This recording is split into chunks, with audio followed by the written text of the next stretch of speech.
cette question-là. Ce qui nous différencie vraiment.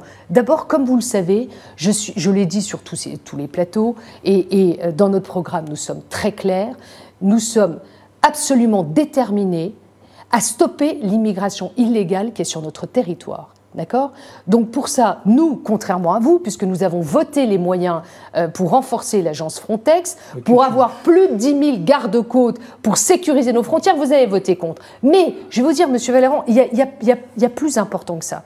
On sait très bien que si on ne fait rien, s'agissant de l'Afrique, où moi je suis membre de la délégation en charge des relations avec le Parlement panafricain au Parlement européen. Et donc moi ce que je dis, c'est que tous les bateaux qui viennent en provenance de l'Afrique ont vocation à repartir vers le continent africain. Vous dites vraiment La la même solidarité, chose, là. En fait, vous dites la même chose. non, parce que M. Salvini, lui, il est pour la répartition des migrants, ce que moi je ne veux pas. Il a refusé les bateaux, tant mieux, il a refusé les bateaux qui arrivent en Italie, mais lui ce qu'il demande c'est la répartition des migrants. Moi je ne veux pas la répartition des migrants. Non. Je veux l'expulsion des migrants arrivés en situation irrégulière. Je veux que les bateaux qui sont venus en provenance d'Afrique repartent vers l'Afrique parce que la solidarité n'est pas uniquement due à l'Union européenne, mais aussi à l'Afrique. Vous revendiquez là une position plus radicale que celle de M. Salvini, donc.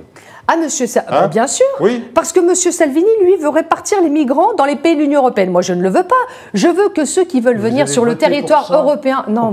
Écoutez, monsieur, pardon. La relocalisation, écoutez, s'il vous plaît, et la réinstallation des migrants. Monsieur Valleyrand de Saint-Just, je voudrais que ceux qui nous écoutent, parce que vous allez dire, j'ai voté ça, on a voté ça... Oui, c'est mon intention. Non, mais moi, ce que je souhaite, c'est que, vous savez, les Français qui nous écoutent, ils ont accès à des moyens d'information... Vous ne pouvez pas toujours les renvoyer sur votre site morano.com. Ah, c'est pas morano.com, c'est le Parlement européen. Non, excusez-moi. Non, le site officiel de l'institution, c'est pas moi. Non, monsieur, n'allez pas dans ce que nous ne sommes pas. Je vous dis très concrètement, je suis candidate à cette élection européenne. Je suis pour la maîtrise des frontières extérieures. Je suis pour que nous conditionnons nos aides à l'Afrique, puisque nous donnons 17 milliards d'euros chaque année pour le développement de l'Afrique, et je considère que le citoyen européen n'a pas à payer deux fois, une fois pour le développement et une fois pour les clandestins qui sont sur notre territoire. Julien Bargeton a peut-être envie d'intervenir dans ce débat. Je termine cette phrase. Donc je veux conditionner nos aides, à la maîtrise, capacité de retenir les migrants, à la maîtrise de la capacité de africaine. leur immigration.